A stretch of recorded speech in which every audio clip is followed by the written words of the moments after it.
नमस्कार बच्चों।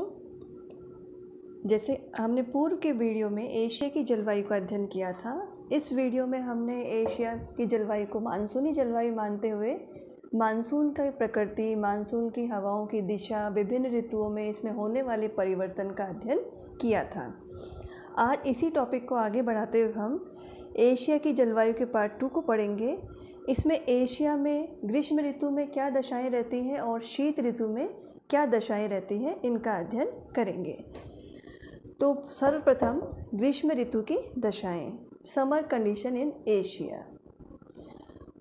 जब हम दशाओं की बात करेंगे तो यहाँ पे हम 3 तत्वों की चर्चा करेंगे, 4 तत्वों की: तापमान, वायुदाब, वायु की दिशा और वर्षा।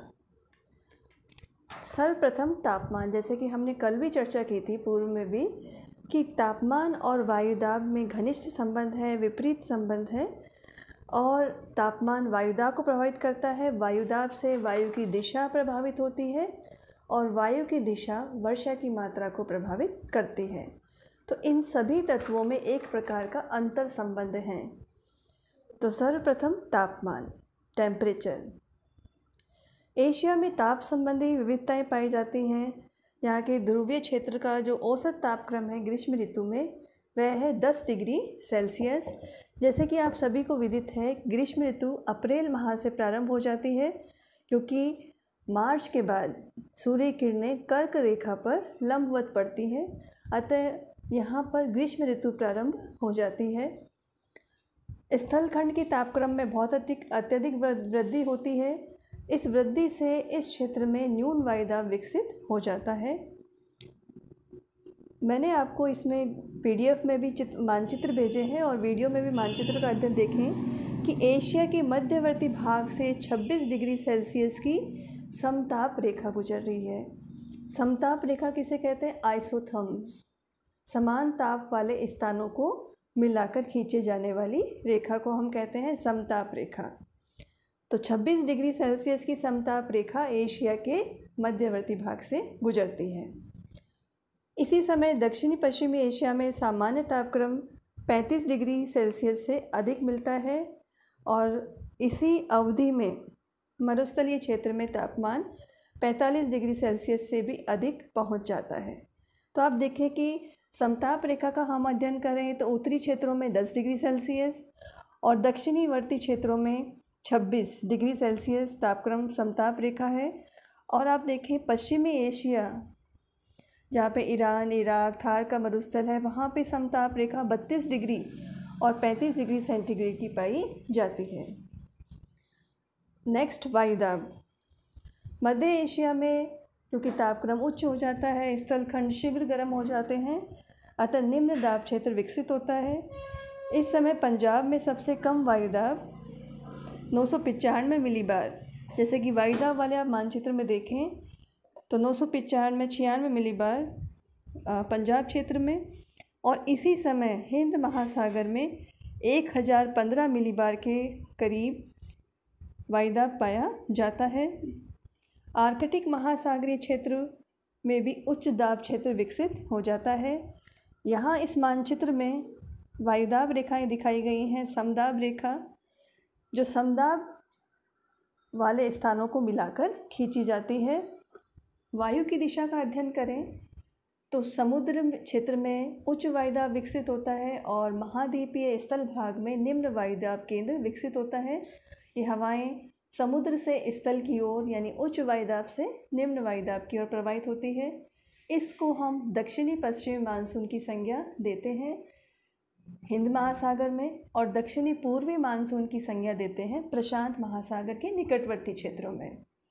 ग्रीष्म ऋतु में वर्षा की मात्रा की चर्चा हम करें तो कुल वर्षा, एशिया में जो कुल वर्षा होती है उसका 85%, 85% इन्हीं मानसूनी हवाओं द्वारा होती है।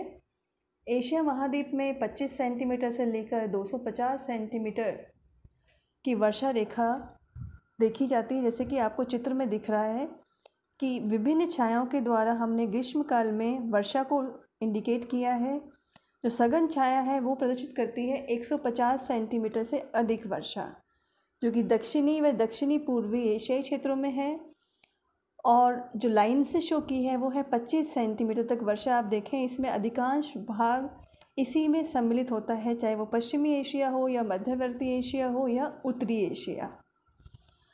और मध्य वर्षा वाले क्षेत्र 25 से 75 और 75 से 150 सेंटीमीटर इस न्यून वर्षा और उच्च वर्षा वाले क्षेत्रों के मध्य पाए जाते हैं। सर्वाधिक वर्षा मेघालय में जो मौसिनराम स्थान है, भारत की नहीं एशिया महाद्वीप की सर्वाधिक वर्षा इसी स्थान पर होती है। तो यहाँ तक हमने अध्ययन किया कि एशिया में ग्रीष्म ऋतु में तापमान का, वायुदाब, वायु की दिशा, वर्षा की क्या स्थिति रहती है। अब हम चर्चा करेंगे शीत ऋतु की, विंटर कंडीशन इन एशिया। जैसे कि पूर्व वीडियो में भी चर्चा की थी कि मानसूनी हवाएं ऐसी हवाएं हैं जो वर्ष में 2 बार अपनी दिशा में पूर्णतः परिवर्तन कर लेती है। तो शीत ऋतु में ताप की बात करें तो शीत ऋतु का प्रारंभ होता है अक्टूबर माह में और जनवरी माह में 0 डिग्री सेंटीग्रेड की समताप रेखा अनातोलिया के पठार के उत्तरी भाग से लेकर ईरान होती हुई हिमालय पर्वत क्रम के सहारे गुजरती हुई चीन के मध्यवर्ती भाग से गुजरती है, तत्पश्चात जापान के उत्तरी भाग तक चली जाती है। जैसे कि आपको मानचित्र में दिख रहा है, 0 डिग्री सेंटीग्रेड की समताप रेखा बिल्कुल मध्यवर्ती भाग से यानी एशिया को लगभग 2 भागों में विभक्त कर देती है। साइबेरिया के उत्तरी भाग से -50 डिग्री सेल्सियस की समताप रेखा गुजरती है। दक्षिण व दक्षिणी पूर्वी एशिया में भूमध्य रेखा से निकटता के कारण तापमान सर्वाधिक होता है। शीत ऋतु में भी 27 डिग्री सेल्सियस की समताप रेखा श्रीलंका और पूर्वी द्वीप समूह के निकट से होकर गुजरती है। तो इस मानचित्र में आपको दिख रहा है कि समताप रेखाएं हैं। अधिकांश समताप रेखाएं जो मध्यवर्ती भाग में 0 डिग्री है, उसके दक्षिण में समताप रेखाएं हैं वो पॉजिटिव में है 9, 18 और 27। इसके उत्तरी भाग की देखें आप कि यहाँ पर माइनस में टेम्परेचर है और जो आपका बर्खोयानस क्षेत्र है रशिया का, रूस का, वहाँ पे देखिए आप सेंटर में 50 डिग्री माइनस में समताप रेखा है। तो आप देखिए तापक्रम में इतनी अधिक अतिशयता पाई जाती है एशिया महाद्वीप में। वायुदाब की बात करें तो शीत ऋतु के प्रारंभ होते ही एशिया महाद्वीप का तापमान, स्थल भाग का तापमान गिरना प्रारंभ हो जाता है। जनवरी माह में एशिया का मध्यवर्ती भाग उच्च वायुदाब केंद्र बन जाता है, जहाँ पर वायुदाब 1036 मिलीबार तक भी पहुँच जाता है। यहाँ पर पाए जाने वाली समदाब रेखाएं हैं वो अंडाकार आकृति में, जैसे कि आपको चित्र में दिख रहा है। और ऐसी दशा में प्रति चक्रवात की उत्पत्ति इस क्षेत्र में होती है। इसी समय हिंद महासागर पर निम्न वायुदाब केंद्र होता है और वहाँ पर वायुदाब पाया जाता है 1012 मिलीबार। तो इस प्रति चक्रवात में का विकास होने के कारण हवाएं मध्यवर्ती भाग से बाहर की ओर प्रवाहित होती हैं। और क्योंकि जैसे हमने पूर्व में चर्चा की, हवाएं हमेशा उच्च वायुदाब से निम्न वायुदाब के प्रवाहित हो रही। देखिए यहाँ पर जो एरो से दिखाए गए हैं, तीर से ही हवा चलने की दिशा बताई गई है जो कि केंद्र से बाहर की ओर है और ये समदाब रेखाएं किस आकृति में है, अंडाकार।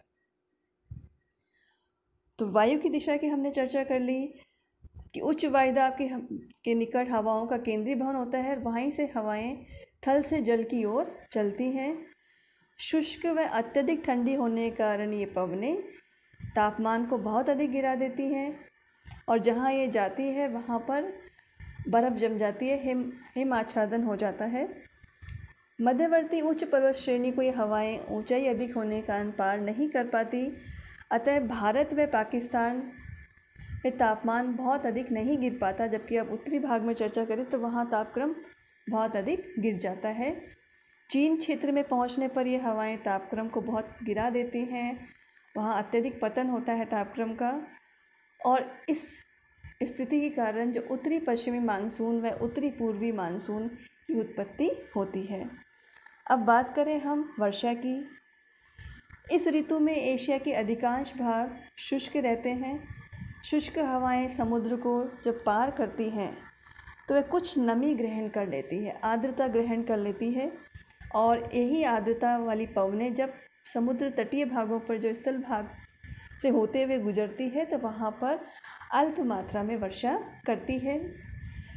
दक्षिणी चीन तट, जापान तट, वियतनाम के तट पर, फिलीपींस द्वीप समूह, श्रीलंका, भारत का दक्षिणी पूर्वी तट, चेन्नई के निकटवर्ती तट और इसके आसपास के क्षेत्रों में कुछ वर्षा, अल्प मात्रा में वर्षा होती है।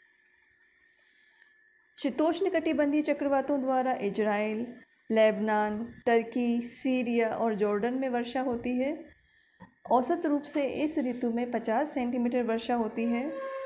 और ये चक्रवात जो उत्पन्न होता है इस समय, यह भूमध्य सागरीय क्षेत्र से होता है, अतः यह भूमध्य सागरीय चक्रवात भी कहलाता है।